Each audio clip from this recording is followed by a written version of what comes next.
నేను నీకు ఇష్టమైతే నమ్మని చెప్పను, ఖచ్చితంగా నమ్మితే ఇష్టపడతావు. ఆమేన్. అంతే. నీ భర్తతో ఇలాగే చెప్పాలి, ఏమండి బాబు అయ్యి మానేయండి.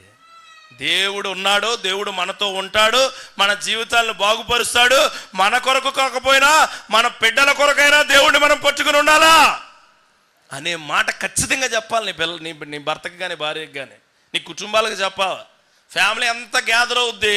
అప్పుడు ఒంటరిగా ఉన్నప్పుడు మాత్రం దేవుడితో ఉంటారండి.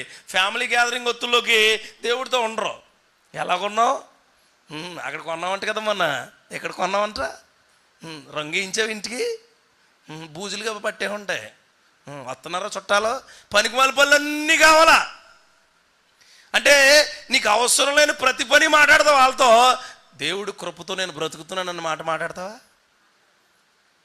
అయితే నీకే వాక్యం మాట్లాడాల. ముందుగా ఫ్యామిలీ